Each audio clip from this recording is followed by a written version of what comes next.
Janeiro, a gente vem sendo desafiado aqui a descomplicar a vida, por uma razão muito simples. Essa história de viver enrolado leva a gente à exaustão. É muito complicado a gente viver enrolado nas nossas finanças, na maneira como nós administramos a nossa agenda, na maneira como nós lidamos com os nossos relacionamentos. Por isso essa palavra significativa que deve fazer sentido ao longo de todo o ano de 2016. Descomplique a sua vida. Nós já conversamos sobre diversos aspectos desse imperativo, e hoje o nosso desafio é conversarmos sobre a descomplicação da nossa fé. Como é que a gente tem complicado a nossa fé? Existem muitas maneiras da gente complicar a nossa espiritualidade. Eu queria citar pelo menos 4 maneiras, que são aquelas que eu tenho percebido são mais agudas no nosso meio. Em primeiro lugar, rejeitando a necessidade de baseá-la num firme fundamento. Existe um monte de gente no Brasil que ainda segue a lógica do Paralamas do Sucesso, né? A arte é de viver da fé, só não se sabe fé em quê. Você pergunta para qualquer um no nosso país: você acredita? Acredito. Você crê? Eu creio. Mas em quê? Eu não sei dizer. A arte é de viver da fé, só não se sabe fé no quê. O importante não é simplesmente ter fé. O simples fato de acreditar em alguma coisa não faz da minha vida uma vida mais bem vivida. Não faz. Compreensões complicadas e distorcidas a respeito de Deus e das coisas transcendentes mais complica a nossa vida do que ajuda. É por isso que a gente vê a vida de um bando de religiosos por aí, e o que a gente não deseja é ser como eles. Porque se ser alguém que cultiva a fé e a espiritualidade é viver tão enrolado segundo essa pessoa e o exemplo dela, eu não quero. Não é assim que muitos de nós pensamos? Não basta crer. Não basta ter o cultivo da espiritualidade na agenda. É preciso fundamentá-la. É preciso ter uma boa base. E nós cristãos temos uma base, assim como todas as pessoas por aí têm as suas bases. Nós cristãos olhamos para as Escrituras como fundamento da nossa fé. E isso faz toda a diferença para a gente. E por que nós acreditamos na Bíblia, nas Escrituras? Porque ele é um livro escrito num período de mais ou menos 1.500 anos, por mais de 20 autores diferentes, que viveram em culturas diferentes, em lugares diferentes, em épocas diferentes, registrando a ação de Deus ao longo da história. E quando essas percepções são alinhadas, a gente percebe uma harmonia incomum. A Bíblia é um livro maravilhoso. A Bíblia é um livro cujas profecias se cumprem de maneira plena e completa, de tal forma a nos mostrar a sua relevância e a sua autenticidade como firme fundamento de fé. Eu admito, inclusive, a possibilidade de outras pessoas não terem a Bíblia como seu fundamento de fé. Mas se a Bíblia não é o seu fundamento, avalie qual fundamento sustenta as suas crenças. Porque tem muita gente fundamentando as suas crenças numa percepção maluca, desenvolvida por pessoas que tiveram um momento de êxtase. Existem outras que acabam navegando e entrando por outras avenidas complicadas da espiritualidade, e com isso lesam inclusive a sua mente, o seu coração, e acabam complicando a sua vida. Qual é o fundamento da sua fé? Aonde está a base que fundamenta as tuas crenças e que vai, de fato, descomplicar o seu relacionamento com Deus? Em segundo lugar, nós complicamos a nossa fé flertando com a possibilidade de cultivarmos uma crença pluralista. Pluralismo não é essencialmente algo ruim, gente. Não é. É algo que acabou entrando na nossa cultura em função de uma postura intransigente da modernidade que se negava a ouvir outras vozes. Foi pluralismo que trouxe para a gente a possibilidade de diálogo. Então nós conversamos respeitosamente um com o outro, ouvindo as perspectivas que cada um tem a respeito dos mais variados assuntos. E isso é um valor cristão. Mas percebam, o cultivo de uma fé pluralista é algo que ultrapassa a beleza desse elemento da nossa cultura. Vai para além daquilo que nós podemos suportar, porque acaba contando para o nosso coração que todos os caminhos igualmente levam a Deus. E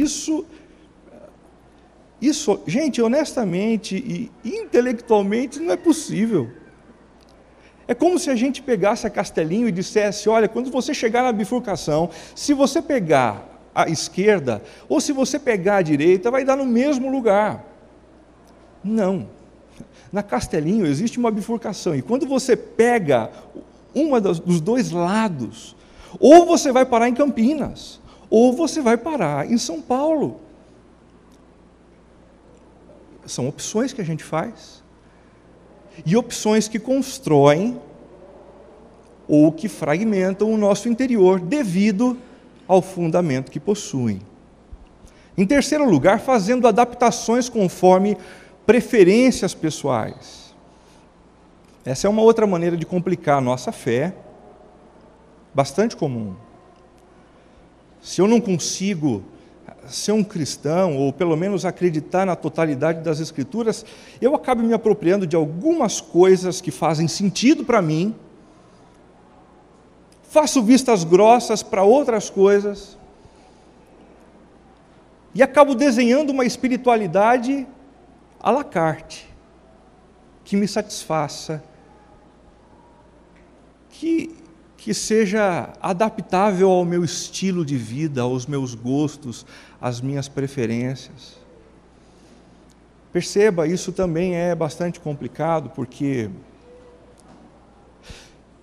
se é a espiritualidade que precisa se moldar ao nosso estilo de vida, o Deus nessa história não é o que está nos céus, mas somos nós. Aqueles que determinamos aquilo que é certo e errado, aquilo que determinamos os melhores caminhos e aqueles caminhos que não dão em nada. É importante a gente perceber que a gente não precisa de uma fé que a gente consiga suportar para persegui-la. Por exemplo, se existe algo na minha postura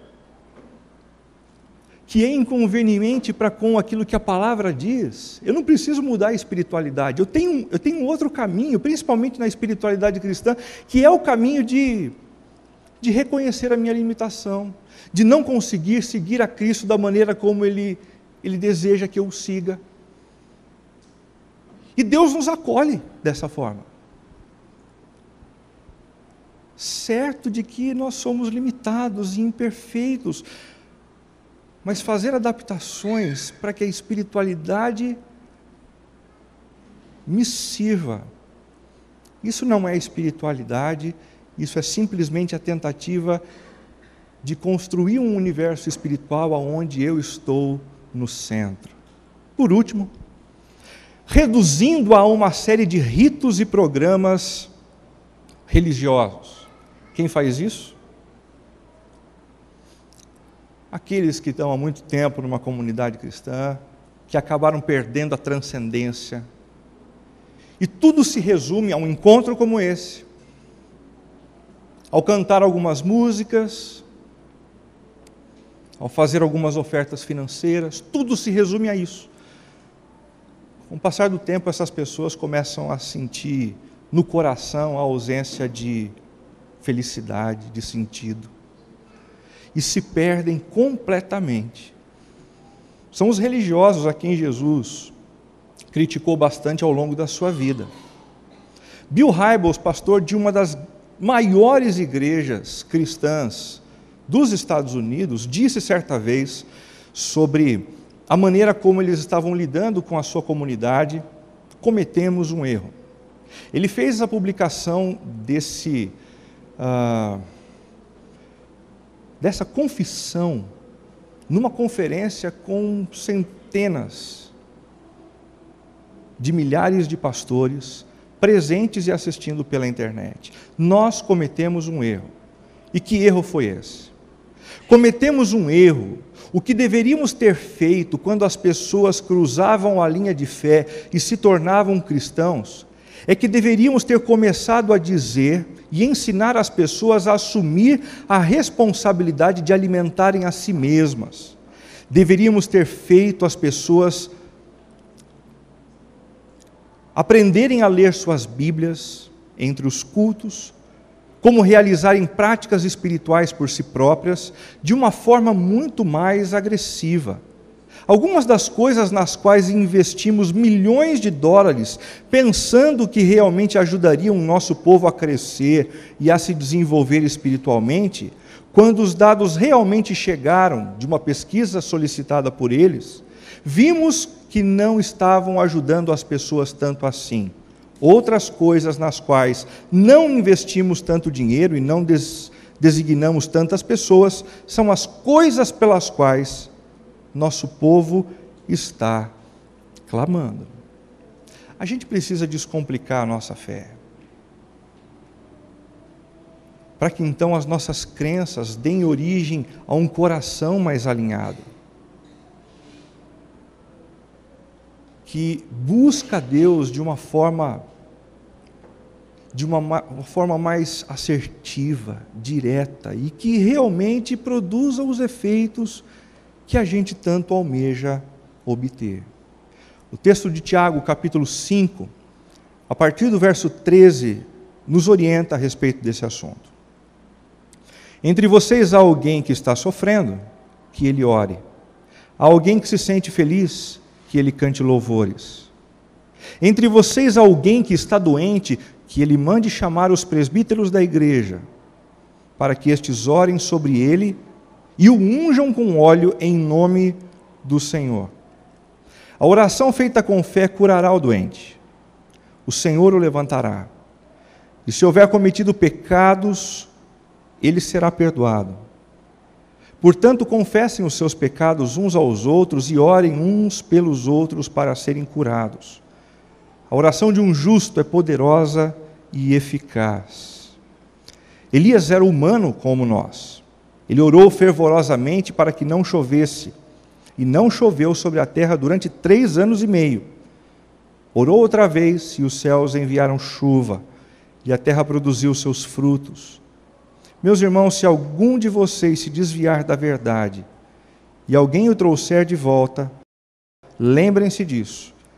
Quem converte um pecador do erro do seu caminho salvará a vida dessa pessoa e fará que muitíssimos pecados sejam perdoados. Um texto simples que nos ajuda a descomplicar a fé. Como? Em primeiro lugar, deixando de terceirizar a responsabilidade pelo nosso desenvolvimento espiritual. A gente precisa parar de terceirizar a responsabilidade do cultivo da nossa fé. Parar de terceirizar o cultivo para a igreja, parar de terceirizar o cultivo para pessoas mais experimentadas na fé dentro da nossa família, parar de ficar colocando a responsabilidade na esposa, no marido e, em alguns casos, até mesmo nos filhos. Entre vocês, alguém que está sofrendo, que ele que está sofrendo, ore. Há alguém que se sente feliz, que ele que está feliz, cante. Nesse texto, Tiago procura nos responsabilizar. Cada um de nós precisa se responsabilizar por uma parcela que não pode ser terceirizada.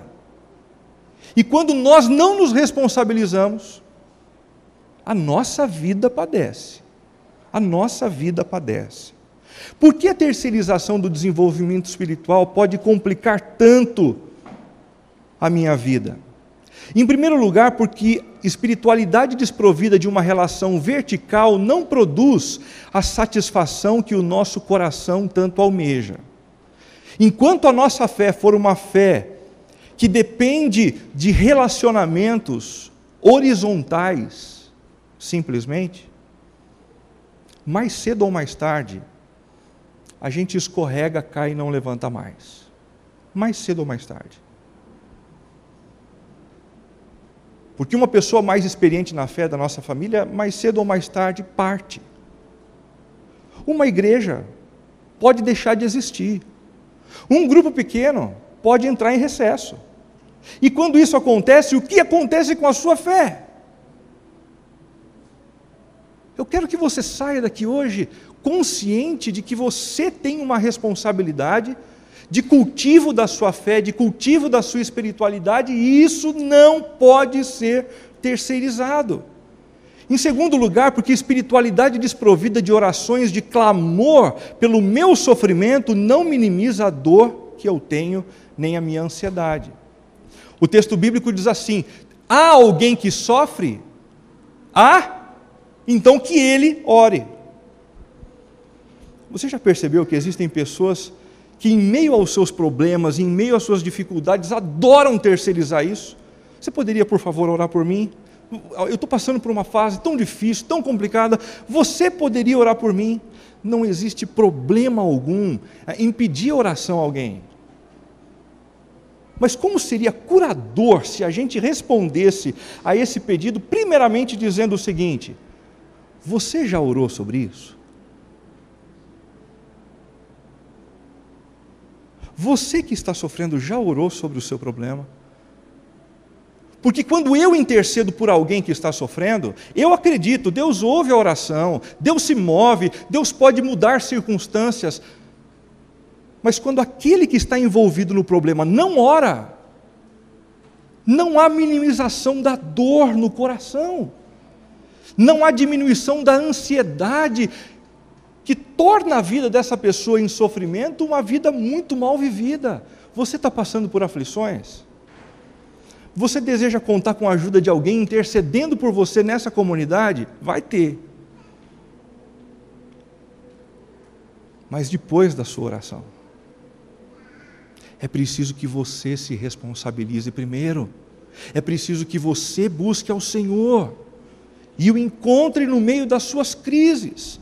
E, em último lugar, porque espiritualidade desprovida de orações de gratidão não fortalece a minha confiança no caráter de Deus. Tiago diz: há alguém que está feliz? Que ele ore. Tudo bem, a gente pode agradecer a Deus as bênçãos que Ele derramou na vida da sua família essa semana, tranquilo. O seu líder de grupo pequeno essa semana pode fazer isso por você, mas se você não nutrir esse hábito de chegar diante de Deus e dizer: Deus, isso que aconteceu comigo, eu preciso reconhecer, foi o Senhor. Foi o Senhor e foi bom. E eu reconheço através disso que o teu caráter é bom, que as tuas intenções são boas. Senhor, louvado seja o teu nome por conta disso. Se esse não for o meu hábito, a minha convicção a respeito do caráter da bondade de Deus, o caráter recheado de bondade de Deus, nunca vai ser fortalecido. E então, quando vierem os dias maus, eu sempre vou ser assaltado por aquele pensamento: será que Deus é bom mesmo? Será que as intenções dele são as melhores? Será que ele está nessa junto comigo, ou ele me abandonou no meio dessa situação? Nessa direção, o pastor Ricardo Barbosa, pastor da Igreja Presbiteriana de Brasília, escreveu um texto que eu achei muito interessante e eu quero compartilhar com vocês, intitulado de "Um Novo Ateu". Olha só que interessante. Sabemos que existem vários tipos de ateus. Existem aqueles que não creem em Deus por não encontrarem resposta para os grandes dilemas da humanidade, como violência, miséria e sofrimento. Outros não creem porque não encontram uma razão lógica e racional que explique os mistérios da fé, como a criação do mundo, o dilúvio, o nascimento virginal, a ressurreição, céu e inferno. Os dois tipos de ateus já mencionados são inofensivos. Legal, né? Muitos de nós cristãos temos medo de ateus. Fica tranquilo, ateus só são ateus. Não vão te morder, não vão te fazer mal. Eles só têm uma convicção diferente da sua, e segundo o Ricardo Barbosa, são inofensivos. Na verdade, são pessoas que buscam respostas, são honestos e não aceitam qualquer argumento barato como justificativa para suas grandes dúvidas. Eles são sinceros e lutam contra uma incredulidade que os consome. Isso é uma realidade que pouca gente tem em mente. Eles lutam com a sua incredulidade. Eu já ouvi algumas pessoas que são ateus dizendo: Renato, eu sofro com isso. Eu até queria crer, só não consigo. Uma falta de fé que nunca encontra resposta para os grandes mistérios da vida e de Deus. No entanto, há um outro tipo de ateu mais dissimulado, e esse é perigoso. E cresce entre nós, que crê em Deus e não apresenta nenhuma dúvida quanto aos mistérios da fé, nem em relação aos grandes temas existenciais. Ele vai à igreja, ele canta, ele se veste como crente, ele se comporta como crente, ele fala como crente, ele vai à igreja, ele até contribui financeiramente. Contudo, a relevância de Cristo, sua morte e ressurreição para a vida e a devoção pessoal é praticamente nula. Esse tipo de ateu, que diz acreditar em Deus, mas que vive como se Ele não existisse, esse é perigoso. Esse é perigoso. Esse gera perigo para a sua vida pessoal e gera perigo para a vida daqueles que o cercam. Como disse, o ateu hoje não é mais aquele que não crê, mas aquele que não encontra relevância para Deus na sua rotina. Não precisa da comunhão dele para a vida. A sutileza do novo ateísmo é que ele não precisa negar a fé, apenas cria substitutivos para ela. Mantém o crente na igreja, mas longe do seu Salvador. Este ateu está muito mais presente entre nós do que nós imaginamos. Ei, há alguém feliz? Ore e fale das suas alegrias com Deus. Há alguém sofrendo? Ore e converse com Deus acerca das suas dores. Do contrário, você se tornará um novo ateu, que afirma intelectualmente crer na existência dele, mas que através da sua vida revela um profundo ateísmo. Em segundo lugar, como eu posso descomplicar a nossa fé? Deixando de cultivar uma espiritualidade autônoma e autossuficiente. Curioso, né? Primeiro, Tiago nos incentiva a assumir a nossa responsabilidade. E agora ele puxa a gente para um outro lado, dizendo assim: mas toma cuidado para não cultivar uma espiritualidade autônoma, autossuficiente, que não se desenvolve num espaço comunitário, onde não há troca, onde não há investimento e onde não se recebe nada de ninguém.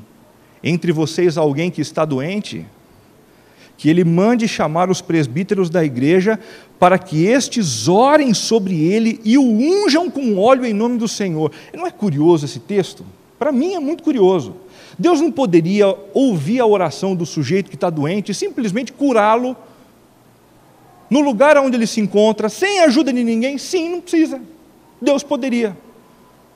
Mas Tiago está dizendo: faça isso. Porque Deus resolveu abençoar a vida desse doente através da instrumentalidade de outras pessoas. Por que o cultivo de uma espiritualidade autônoma complica tanto a nossa vida? Porque Deus, em primeiro lugar, não deu a nenhum dos seus filhos todos os recursos necessários para lidar com as suas carências. Deus nos abençoou, como diz o texto de Efésios, com todas as bênçãos espirituais, mas Ele não nos deu recursos para vivermos uma espiritualidade solitária. Isso significa que, aqui nessa comunidade, Deus deu a algumas pessoas que estão sentadas ao seu lado recursos para te abençoar, que você precisa porque não tem. E Deus não deu de propósito para você, para que você fosse abençoado através do serviço dessas pessoas. Está dando para entender da importância de viver numa comunidade? Ah, Renato, mas não estou sentindo necessidade. Ok. Mas lembre-se que Deus também deu a você alguns recursos que, se não forem utilizados para o bem de uma pessoa da comunidade, alguém vai ser lesado. Nós somos um corpo, o corpo de Cristo, e todos os dons necessários, todos os recursos necessários são dados por Deus. Se alguma coisa não tem havido aqui dentro, é porque alguns de nós simplesmente ainda continuam cultivando essa espiritualidade desprovida de um corpo, de uma família, de uma comunidade de fé. O cultivo de uma espiritualidade autônoma pode complicar a nossa vida porque ela alimenta sorrateiramente em nós a expectativa de um Deus que trabalha a meu favor e não em favor dos seus planos. Eu esqueço da comunidade de fé, eu começo a viver uma relação solitária com Deus. Aí, gradativamente, eu começo a ter a sensação de que Ele existe para cuidar dos meus interesses.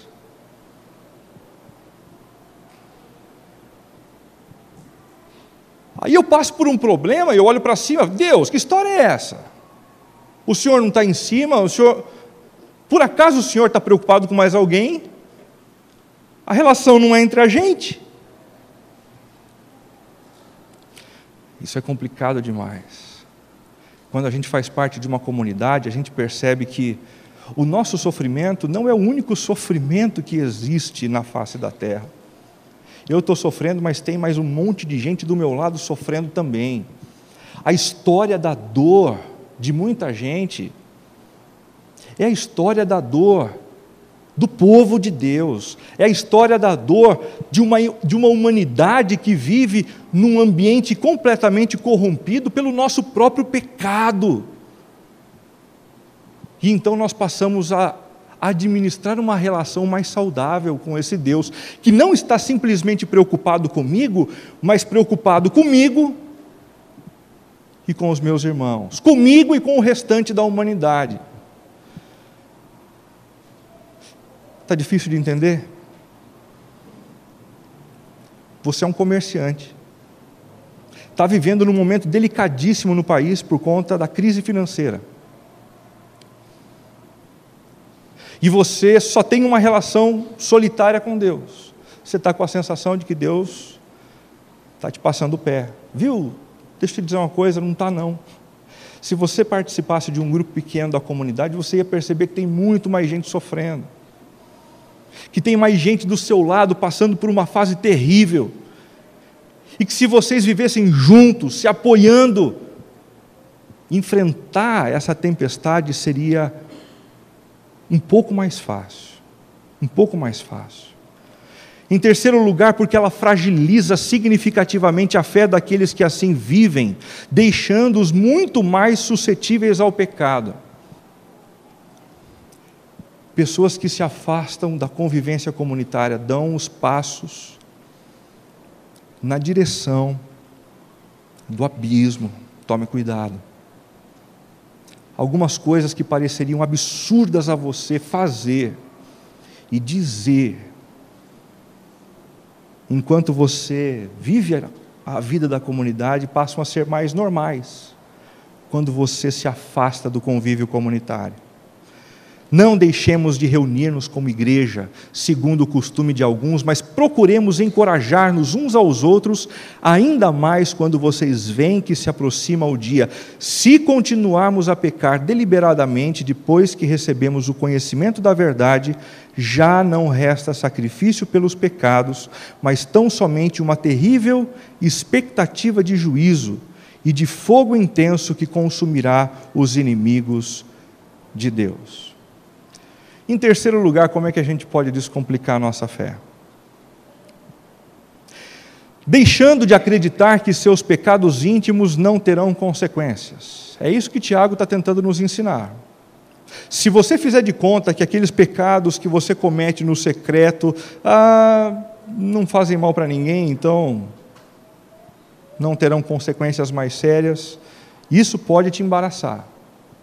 Isso pode jogar a sua vida para dentro de um novelo de lã. Não como castigo, mas como uma opção sua. Confessem os seus pecados uns aos outros e orem uns pelos outros para serem curados. A oração de um justo é poderosa e eficaz. Você sabe o que significa confessar? Confessar significa dizer o mesmo que Deus a respeito de um assunto. Interessante, né? Confessar é dizer o mesmo que Deus diz a respeito de um assunto. Enquanto eu nego que a minha prática, a minha atitude, o meu comportamento, os meus desejos e pensamentos sejam contrários a Deus, eu estou vivendo protegido. Quando eu digo, Senhor, eu reconheço, é pecado sim, eu estou em débito com o Senhor, isso é confissão. Confessem os seus pecados uns aos outros. Espera aí, Renata, essa história de confessar pecado já é complicada demais, reconhecer os nossos erros já é difícil demais, mas que negócio é esse de confessar os nossos pecados uns para os outros?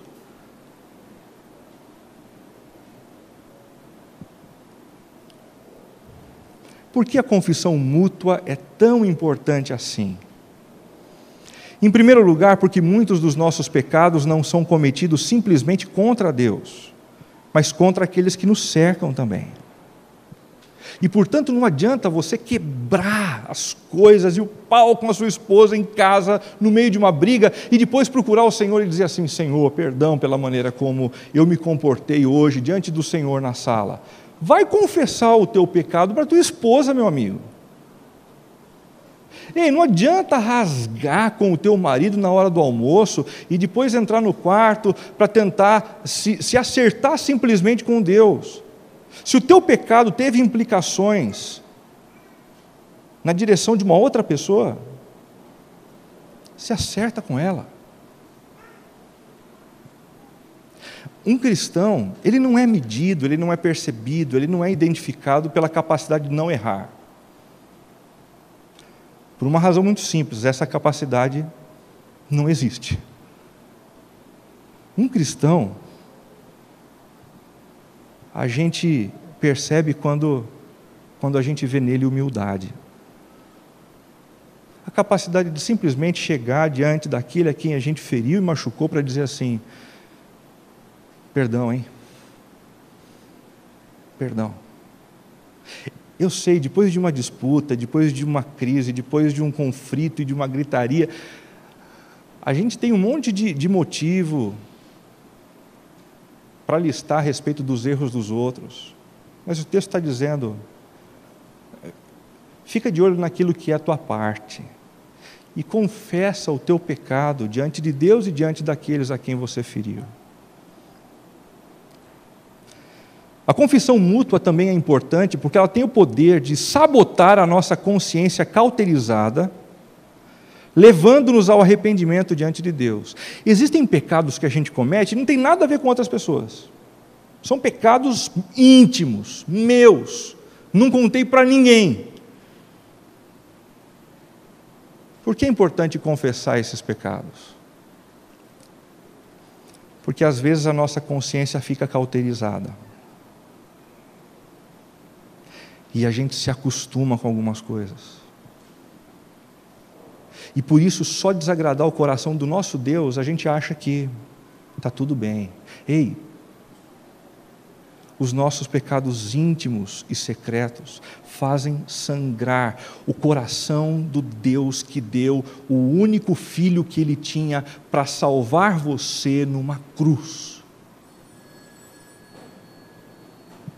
Se isso que eu acabei de dizer não sangra o teu coração e não alimenta o teu desejo de confessar, então confesse o seu pecado para alguém mais próximo, para que pelo menos o constrangimento de alguém saber o que você está fazendo, te constranja também.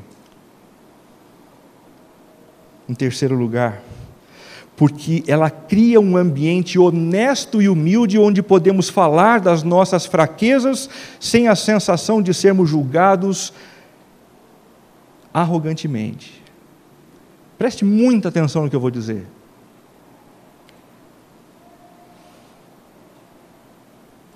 Você não precisa encontrar uma fé que se ajuste ao seu estilo de vida. Se ela não se ajustar, basta que você se arrependa. E se a gente fizer isso junto, em comunidade, e a gente viver essa dinâmica, onde cada um reconhece o seu erro, a sua limitação, e abre o jogo um com o outro, com sabedoria, a gente vai ser capaz de criar uma comunidade cristã onde ninguém se sente julgado arrogantemente.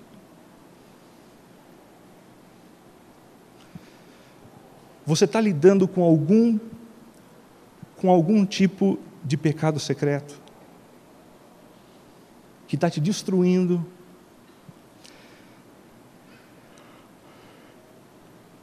Quero te dizer uma coisa. Você pode procurar qualquer um dos líderes dessa comunidade e pode falar desse pecado com tranquilidade. Se você quiser bater um papo comigo sobre esse assunto, faz um 0800. E depois de ouvir o seu pecado, eu vou fazer questão de compartilhar o meu. Porque aqui dentro não tem ninguém que não tenha o seu pecado íntimo. Não tem ninguém que não tenha as suas imperfeições, as suas limitações. Todos somos pecadores, imperfeitos e carentes somos da graça e do perdão de Jesus. Todos, em igual medida, em igual intensidade. A fé cristã cultivada com base no evangelho que eu acabei de citar, não é uma prática arrogante. É uma prática que nos humaniza e que nos coloca de maneira humildes diante um do outro. Em último lugar, como descomplicar a nossa fé, deixando de trilhar uma jornada de fé consumista e infrutífera? É o último conselho que ele dá no versículo 20. Quem converte um pecador do erro do seu caminho, salvará a vida dessa pessoa e fará que muitíssimos pecados sejam perdoados. Nem de longe ele está querendo dizer para a gente que a responsabilidade da conversão, da mudança de vida e de perspectiva do outro depende da gente. Não, a Bíblia diz que isso é um milagre que depende de Deus. O que ele deseja acentuar aqui é a nossa responsabilidade em sermos instrumentos desse trabalho, nessa direção, rompendo com uma tendência de vivermos uma jornada de fé consumista e infrutífera. Existem muitas evidências de uma cultura consumista dentro do mundo cristão. Em primeiro lugar, a escolha de uma igreja pelos serviços oferecidos e não pelo desafio de construí-la ao lado de outros cristãos. Em segundo lugar, a participação numa igreja como espectador de um evento e não como parte integrante de uma família, de um organismo, de uma comunidade. Em terceiro lugar, as orações como reivindicação de direitos e não como meio de relacionamento e intimidade com Deus. Em quarto lugar, o momento de adoração comunitária como algo absolutamente desnecessário, pois não nos acrescenta nada. Eu já ouvi bastante disso. Eu não gosto do momento de adoração, das músicas, porque não me acrescenta nada. De fato, não é para você. O momento de adoração não é para você. É para o rei.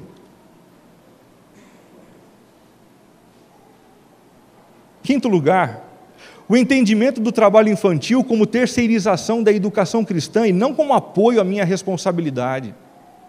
Por último, o dízimo como pagamento de serviço prestado ao invés de pura expressão de gratidão e dependência de Deus. A gente podia passar a noite aqui conversando sobre as evidências de uma postura consumista no meio da comunidade, que complicam a nossa vida e complicam a vida da comunidade de fé. Mas eu me sinto satisfeito de compartilhar, em último lugar, uma carta que foi escrita por um desses consumistas, depois de um culto como esse, a um amigo pastor lá de Campinas. O sujeito disse assim: caro reverendo, você já percebe pela maneira como o sujeito começa a carta que vai vir bomba, né?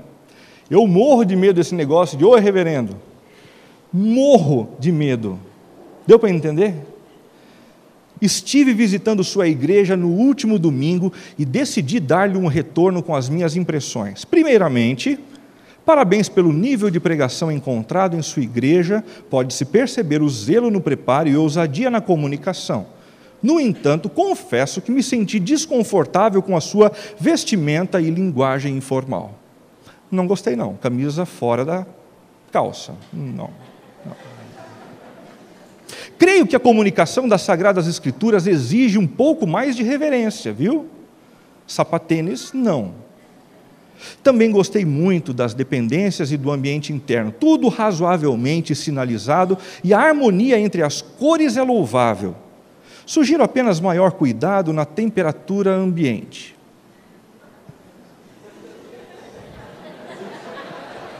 Nesse caso, não é consumismo. Está quente, né, gente?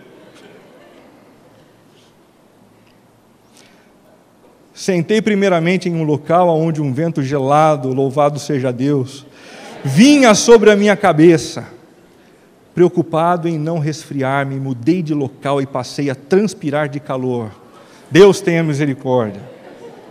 Fiquei com algumas inquietações que, quando possível, gostaria de ter um momento para conversarmos um pouco mais a respeito.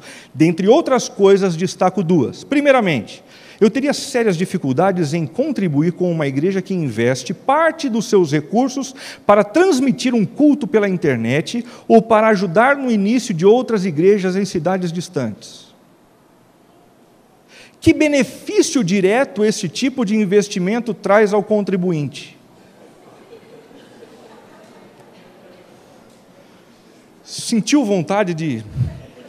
Eu sinto. Benefício direto para o contribuinte, investidor.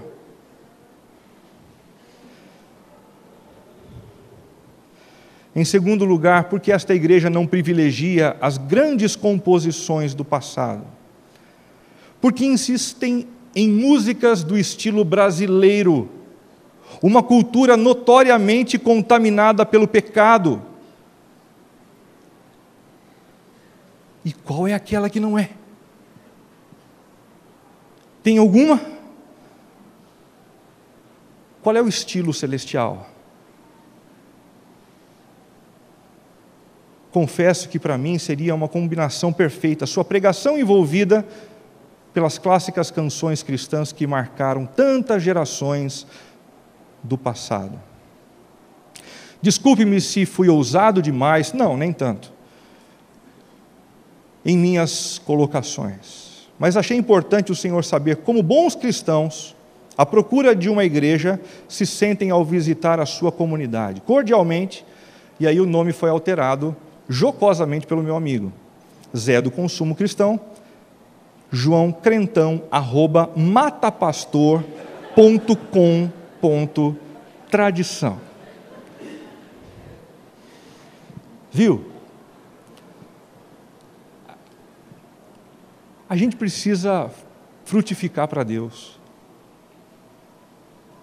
É por isso que o Tiago está dizendo, aquele que ajuda um amigo que está distante do Senhor, vivendo no erro, a voltar para o Senhor, a conhecer a graça de Cristo,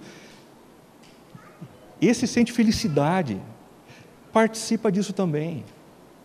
Participe disso também. É por isso que na semana passada a gente iniciou um movimento chamado 4x4, que é um movimento nosso na direção de 4 pessoas. Esse movimento envolve 4 responsabilidades: orar, servir, contar e oferecer. Orar por quê ou por quem? Por meus amigos, a fim de que Deus me dê uma chance de abençoar a vida deles. Servir de acordo com as necessidades que cada um tem, para que então eu ganhe o direito de poder falar a respeito do amor de Cristo. Contar o que Cristo tem feito na minha vida, para que de alguma forma isso os contagie também. E por último, oferecer a oportunidade de conhecer a comunidade. E depois do último culto, no domingo, nós preenchemos alguns cartões com alguns nomes. Ninguém colocou o seu nome e nem o sobrenome de ninguém. Mas vindo para cá, eu peguei alguns desses cartões, fui lendo os nomes e fui orando por eles. Você foi uma das pessoas que se comprometeu a orar por alguém? Você continuou fazendo isso essa semana? Você se moveu efetivamente na direção de alguém para servi-lo? Participe com a gente disso. A gente pretende tornar esse movimento 4x4 um movimento constante na nossa vida, para que então a gente descomplique a nossa fé e deixe de ser simplesmente consumista para se tornar alguém frutífero nas mãos do Senhor. Ao longo das últimas semanas, conversamos sobre o desafio de descomplicar as nossas crises, agendas, relacionamentos, finanças e fé. Que atitudes práticas você pretende tomar para que isso aconteça? Você já tem a sua agenda de atitudes novas para esse ano? Descomplique a sua vida.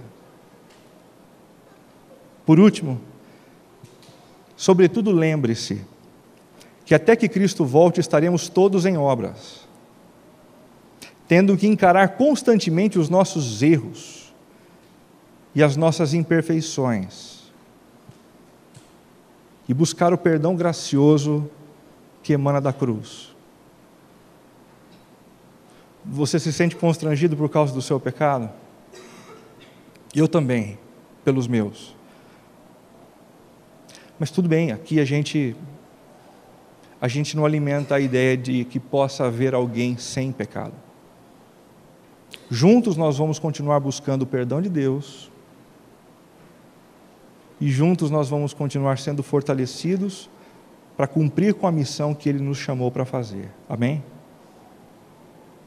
Vamos fechar os nossos olhos, vamos orar.